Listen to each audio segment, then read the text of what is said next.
Béni soit le nom du Seigneur Jésus. Jésus est le même, oui, toujours le même. Oh. Il n'y a que toi, Seigneur, il n'y a que toi.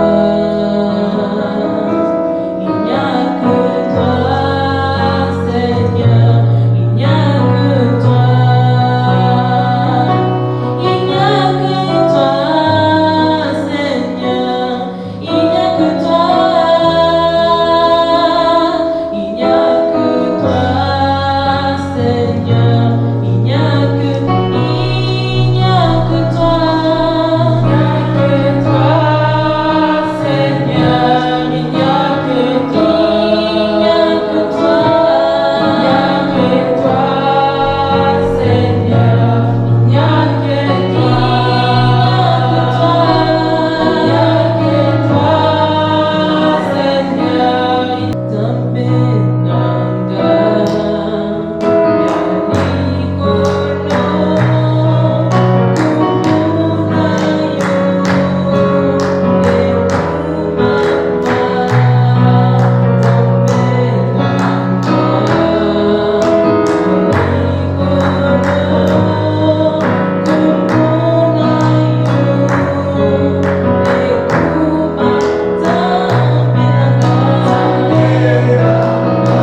Moi, j'étais ébloui d'entendre cette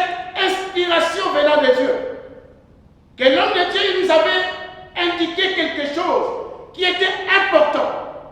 Il avait souligné, tu peux beau être chrétien, tu peux beau chanter, tu peux beau prier, tu peux crier, mais si tu n'as pas des œuvres, ta foi, elle te servira absolument à rien. Alléluia. Amen. Il nous avait incité d'accompagner notre foi avec des œuvres. Par là, je voulais dire quelque chose. Qu'il avait dit parfois, nous manifestons la foi, mais il y a peu de chrétiens que nous manifestons les œuvres.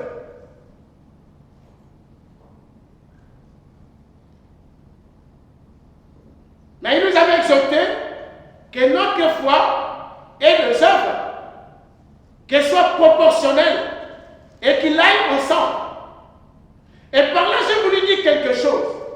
Tu peux beau avoir la foi. Essaye de suivre l'exemple de Corneille. Corneille, il était un homme de foi. Mais il ne s'est pas limité à la foi. Mais il avait accompagné sa foi avec les œuvres. Et il ne s'est pas limité avec la foi et les œuvres. Corneille, il a rajouté à sa foi et les œuvres l'obéissance de la parole de Dieu. Et la suite de l'obéissance de la parole de Dieu, ça a engendré de merveilles, de miracles, de signes dans la vie de Corneille. Tu peux avoir la foi, tu peux avoir les œuvres. C'est quelque chose d'excellent. Je t'exhorte, ma soeur, mon frère, ajoutez l'obéissance. Corneille, il a rajouté encore la vie de prière. C'est la vie de prière qui occasionne l'augmentation, la croissance de la foi. Un chrétien qui n'a pas la vie de prière, il te sera difficile de développer une attitude positive de la foi. Tu feras un chrétien négatif. Cette chose-là, Dieu peut faire, mais Dieu peut guérir toutes les maladies, mais Covid-19, alléluia. Amen. Tu seras un chrétien, tu auras plus à utiliser des adjectifs de négativité, mais peut-être, néanmoins, ajouter à ta foi les œuvres, l'obéissance et la prière. Aujourd'hui, nous allons parler l'amour de Dieu. Mes amis, mes frères et sœurs, si nous sommes réunis ici, c'est parce que Dieu a manifesté son amour sur la croix à cause de toi et moi. On était pécheurs, nous étions égarés. Chacun suivait sa propre voie, de la manière dont il se sentait bon. Les autres, ils étaient dans l'alcool, les autres dans la prostitution, les autres dans le vol, les autres dans le gîte. Chacun, il avait quelque chose qui ne plaisait pas à Dieu. Moi également, j'avais quelque chose qui ne plaisait pas à Dieu. Mais Dieu, par son amour, Dieu, par sa bonté, il a jugé bon. En mettant Adam et Ève dans le jardin d'Éden, Adam et Ève, ils avaient péché. Ils avaient trébuché. Du moment où Adam et Ève, ils ont trébuché, nous savons bien la suite. Bien sûr, le temps nous est parti. Dieu avait tiré une conclusion en disant, je ne mettais plus confiance à l'homme, car l'homme n'est que chair. Dieu avait perdu la confiance envers le Créateur, envers la créature. Mais la pensée de Dieu a dit, non, je ne laisserai pas ce peuple orphelin. Je ne laisserai pas ce peuple au merci de l'ennemi. Et il a envoyé le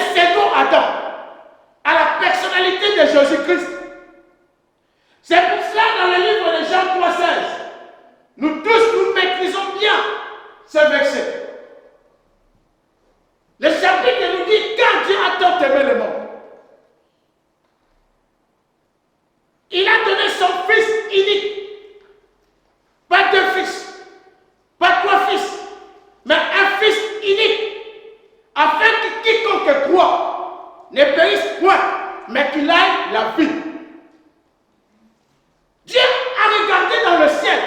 Il y avait des anges, des archanges.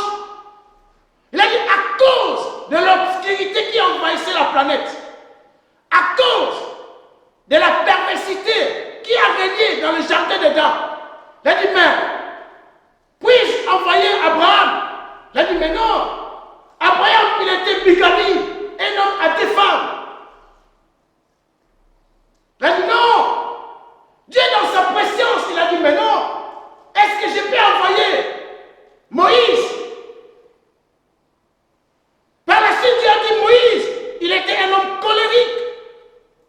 Si on lui demande de taper une fois sur le rocher, lui, il tape deux fois. Dieu a regardé, il a dit, non. À cause de l'égarement de ce peuple, à cause de ce peuple, ils se sont détournés de ma voie. Qu'est-ce que je dois faire? Bien aimé, Dieu, il a pris le temps pour trouver une solution pour toi et moi. Pendant qu'on était égarés, pendant qu'on était éloigné de la face de Dieu, pendant que chacun marchait selon ses propres voies.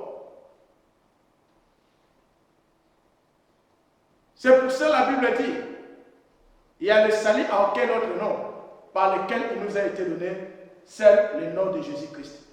Alléluia. Amen. Alléluia. Amen. Dieu a regardé dans le ciel. Il y avait une personne qui a voulu de descendre ici-bas pour payer le prix pour tes péchés, pour te racheter de tes péchés. Il n'y a personne qui a voulu de descendre ici-bas pour te délivrer des démons. Abraham n'était pas dit. Joseph non plus. Les anges ont poussé dans le ciel.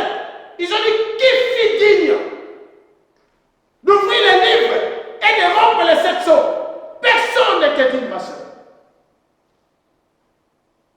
Mais Jésus-Christ, c'est que mon bien-aimé Antoine dit souvent, Jésus-Christ de Nazareth, il a regardé une sœur quelque part, il a regardé un frère quelque part, il a dit, à cause de ce frère, à cause de ces sœurs, je vais me déployer de ma gloire, je vais me détacher de ma royauté et je vais descendre pour lui sauver. Alléluia. Amen. Alléluia. Amen. Dieu a laissé son trône. Il a laissé tous les avantages qu'il avait, toutes les faveurs qu'il avait. Les anges, ils chantaient son honneur. Il a dit non, je vais descendre à cause de ma fille, à cause de mon frère. Et il est descendu. Par contre, il te demande seulement que celui qui croit en Jésus-Christ, la Bible dit, il a la vie. Alléluia. Le fait de venir à l'église, ça ne suffit pas. Mais Dieu te demande ce matin, crois-tu à son nom? Crois-tu à son nom? Ma soeur, crois-tu à son nom? Mon frère, crois-tu à son nom? L'église, vous croyez au nom de Jésus? Amen.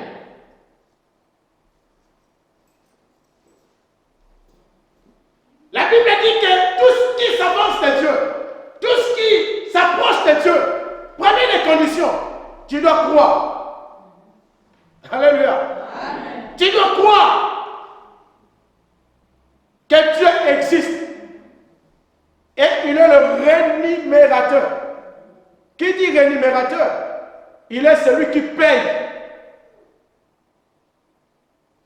Laisse-moi t'étonner, Dieu paye plus que nos patrons. Alléluia. Amen. Alléluia. Amen. Alléluia. Amen. Dieu pose une question simple. Est-ce qu'un patron, un entrepreneur, peut t'octroyer la santé?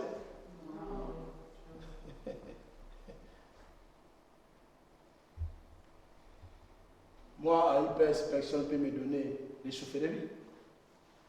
Premier des éléments.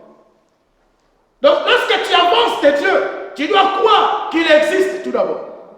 Et deuxième des choses, tu dois mettre dans ton cœur, dans ton esprit, que celui-là que je viens chercher dans cette église, il est celui qui va me rémunérer par rapport à mes sacrifices. Alléluia. Amen. Tout d'abord, tu crois qu'il existe.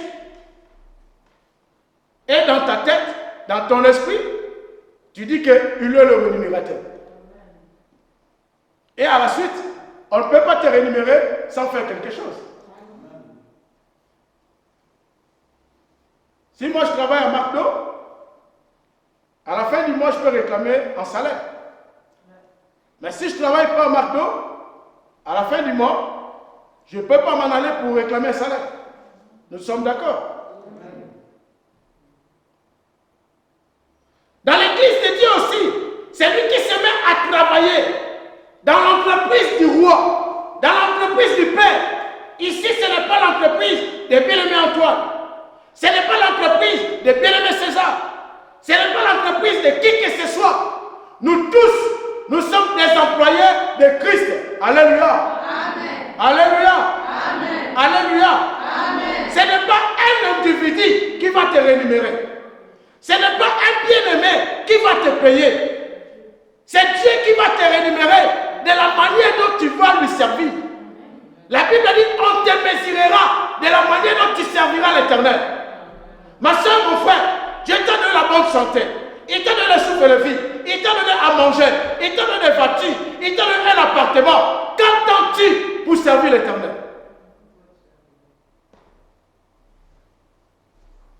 N'est-ce pas, la Bible dit, vous me servirez et moi l'Éternel, je vous bénirai. Dans ce monde, il n'y a rien pour rien.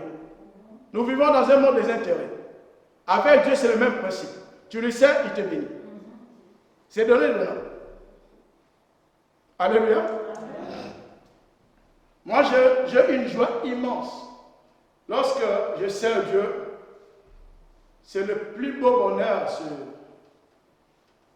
Je ne tue pas mon bonheur aux choses de ce monde. Quand même nous en avons besoin. Peu importe, tu peux rouler à n'importe quelle voiture, limousine, cabriolet, Lamborghini, Ferrari, ainsi de suite. Mais ce n'est pas ça qui va te procurer du bonheur. Tu peux avoir une belle femme, tu peux avoir un bon homme, tu peux avoir de beaux enfants. Ça ne sera pas les sources de bonheur. Les sources de bonheur, l'espoir de dire, c'est Jésus-Christ. Amen. Alléluia. Amen. Alléluia. Amen. Alléluia. Amen. Combien sont déçus par leur mari? Combien sont déçus par leur femme? Combien sont déçus par leurs enfants? Mais Jésus ne déçoit personne. Celui qui croit en Jésus, il a la vie. Pas une vie temporaire, mais la Bible dit une vie éternelle. Autrement dit, une vie pour toujours. Pour toujours.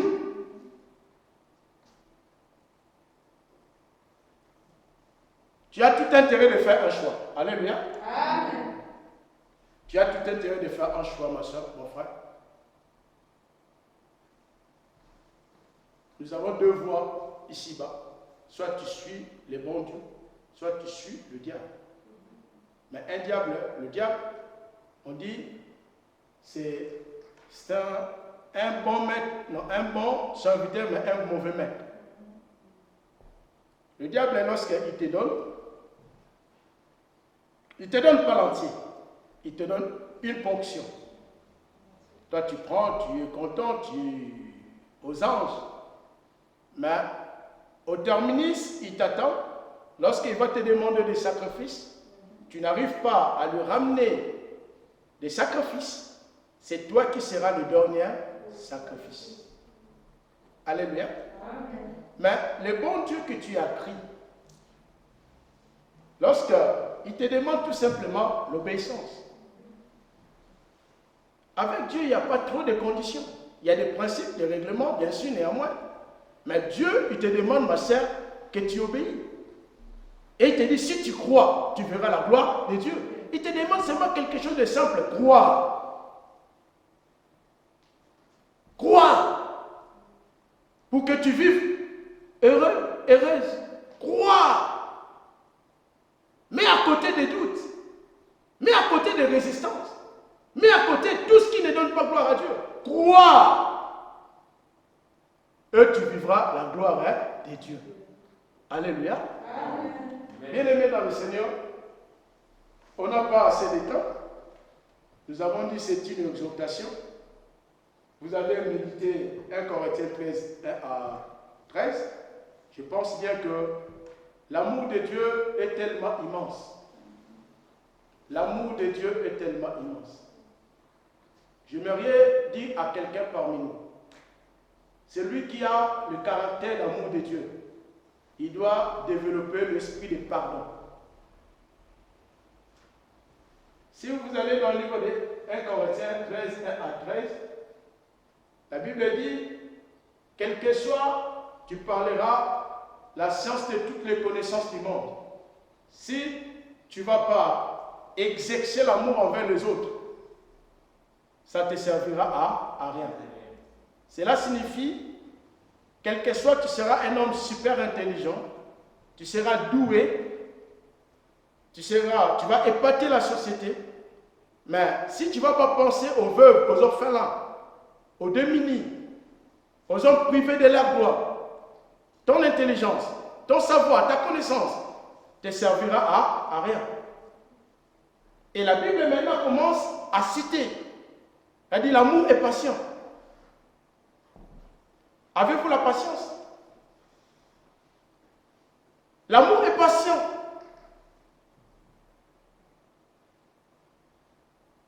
Autrement dit, l'amour a un gros cœur. Imaginez-toi, tu étais dans le péché, dans l'égarement. Mais Christ, il a exercé la patience envers toi. Pendant que tu faisais tes choses, tes affaires, tes business dans le noir. Mais Christ, il usait de la patience envers toi. Il savait parce qu'il est omniscient que les affaires que tu faisais, il y avait des magouilles, il y avait des fraudes. Mais Christ, il usait de la patience envers toi. L'amour est patient. Ma soeur, aie de la patience avec ton mari. Aie de la patience envers tes enfants. Aie de la patience envers ta femme. La patience, c'est une vertu qui est délicieuse. La patience, on dit, elle est longue, mais le fruit est délicieux. Mais ce que je constate dans notre société, ici en Europe, les gens ils sont devenus trop nerveux, trop impulsifs. Tu dis quelque chose, je me pose la question, tout le monde, il a fait des karatékas, des judokas. Alléluia. Amen.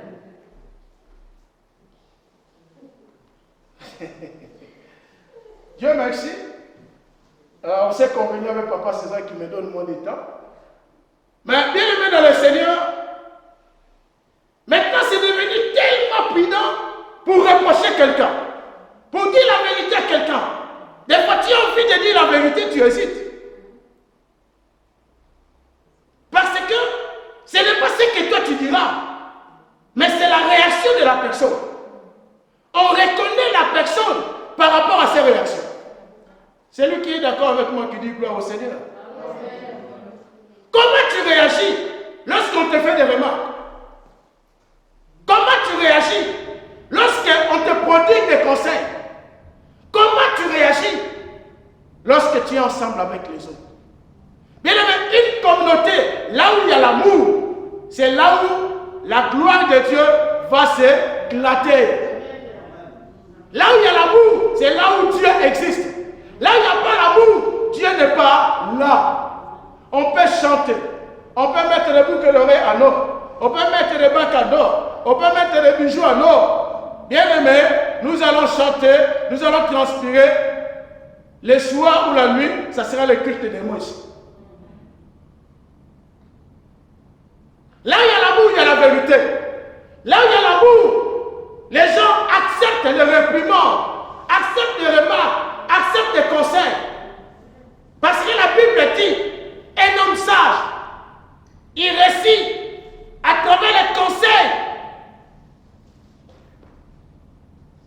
L'amour est patient. Les disciples, ils étaient ensemble, dans la chambre haute. C'est le livre des Actes des Apôtres. Qu'est-ce qui a occasionné leur réussite? La Bible dit, moi, c'est ça qui me fait ma force. Je dis, les disciples, ils ont compris le secret de la vie, c'est l'unité. L'autre, s'il a le stylo, il l'amène. L'autre, il a une feuille, il l'amène. L'autre, il a une fleur, il l'amène. La Bible dit, ils mettaient leurs biens ensemble. Lorsqu'ils mettaient leurs biens ensemble, personne ne disait que ces biens lui appartenaient. Alléluia. Amen. Ce n'est pas cette phase A qui m'intéresse, mais c'est la phase B qui m'intéresse. Qu'est-ce que la phase B?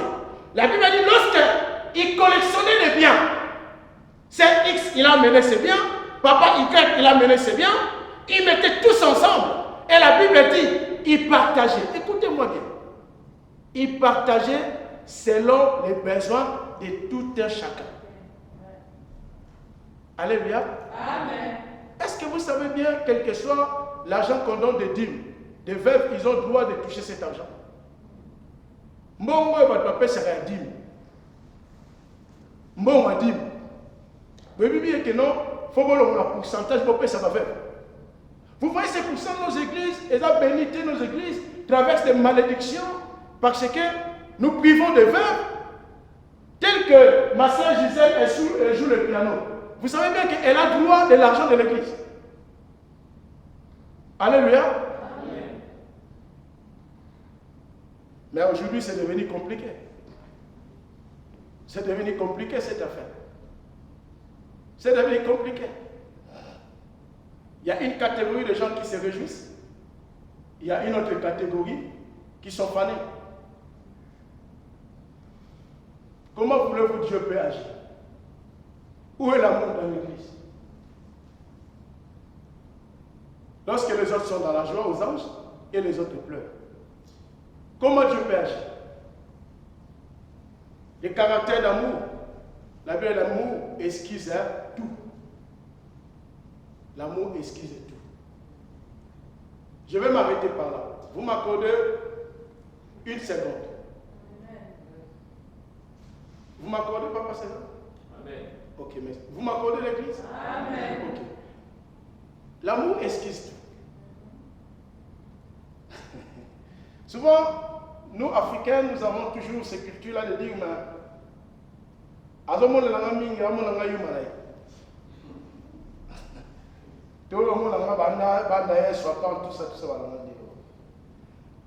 vous savez bien, si tu veux être grand, il faut être humble. Ça fait partie des caractéristiques d'amour. Christ est à la croix. Bonté qu'il était, merveille qu'il était. Il a donné à manger, à boire. Et les gens qu'il a pu nourrir, à la fin de l'histoire, ce sont eux qui l'ont ramené à la croix. Et chose bizarre, ils ont dit, tuez Jésus, laissez Barnabas. Le monde aujourd'hui, peut-être vous êtes là, vous allez dire, le monde est irreconnaissant. Je suis bien là d'accord avec vous. Mais la Bible dit une chose qui est importante.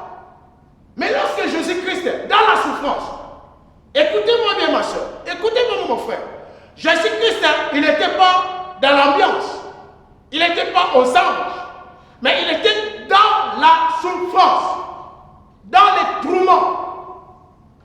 On le chicotait, les gens lui flagellaient, et les gens qui n'étaient pas dignes à son niveau, ils lui crachaient.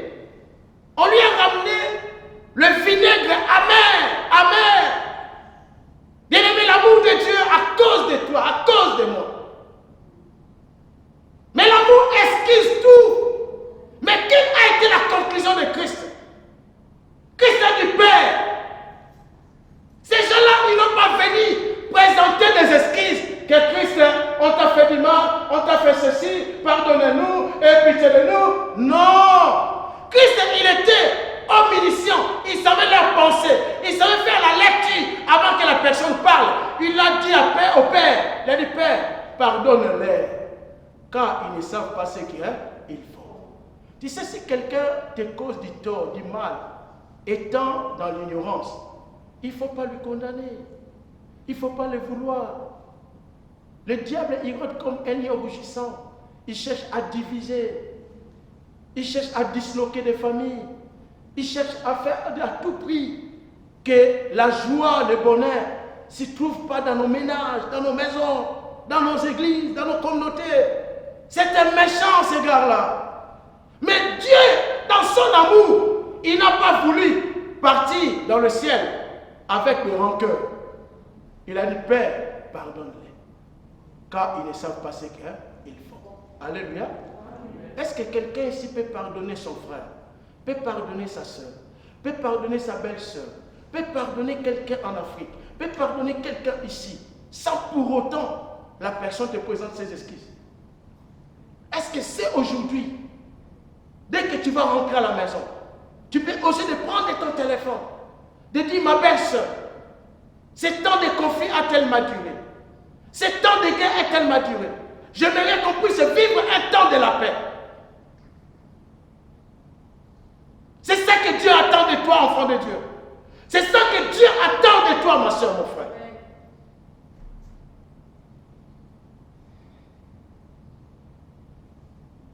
Dernièrement, je suivais une émission.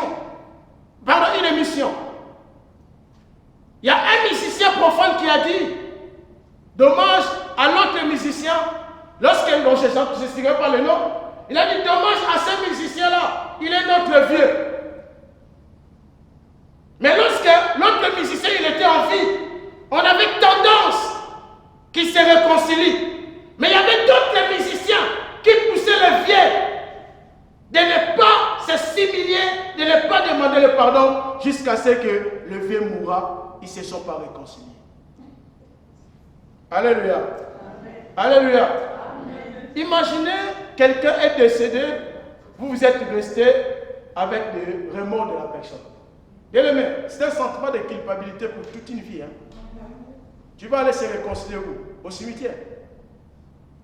Lorsque Dieu te laisse en vie, avec ton mari, avec tes enfants, avec des amis, vivons en paix, vivons en harmonie. Demander pardon, ça ne coûte rien. Ça n'enlève aussi rien. Alléluia. Amen. Par contre, si tu sais se rabaisser, Dieu va t'élever. Mais si tu t'enorgueilles, Dieu va te rabaisser. L'amour de Dieu. Je n'ai pas le temps, je vais m'arrêter par là. Mais bien aimé dans le Seigneur, je marierai quelqu'un aujourd'hui, pas demain, aujourd'hui. Je vous en supplie, mes soeurs. Je vous en supplie. Cherchez la paix. Vivons en paix. Pour que la gloire de Dieu se manifeste dans notre communauté. Pardonnons les autres sans pour autant qu'ils nous présentent leurs excuses. Ça fait partie du caractère d'amour. Par conclusion, ce ministère, il a tellement besoin des concours de vos prières. Vraiment de vos prières. Je sais ce que je dis. Donc, vraiment, vendons dans la prière. Priez pour les hommes de Dieu. Prions les uns les autres. Ça sera pour la gloire de Dieu. Que Dieu vous bénisse. Amen.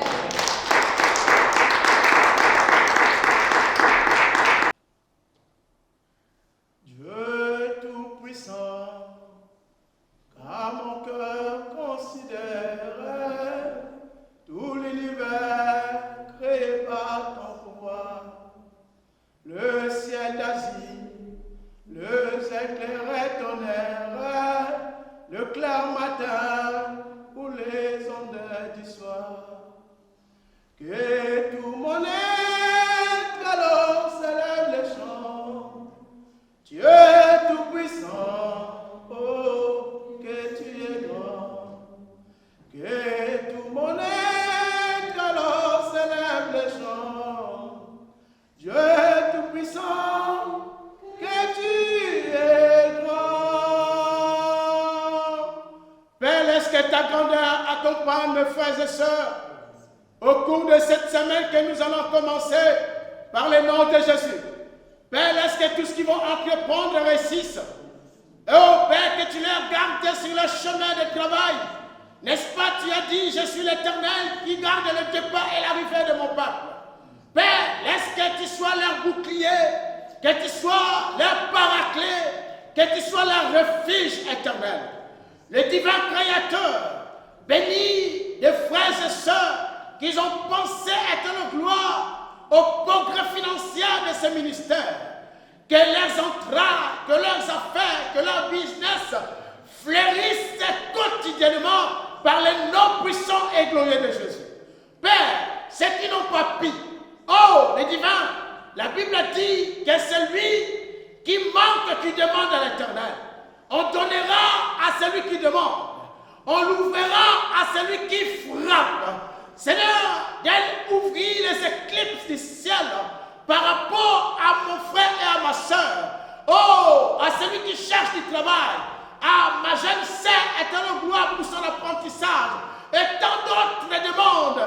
Seigneur, n'est-ce pas, tu es un Dieu. Tu as dit, moi je suis le Dieu pourvoyeur, Jéhovah Tsidkenu. Père, pourvoir à nos besoins au nom de Jésus-Christ. Que le bonheur et la grâce et l'amour et la communion fraternelle qu'il demeure dans notre communauté aujourd'hui, demain, jusqu'au retour de Christ, au nom de Jésus, ainsi que nous prions et nous disons Amen.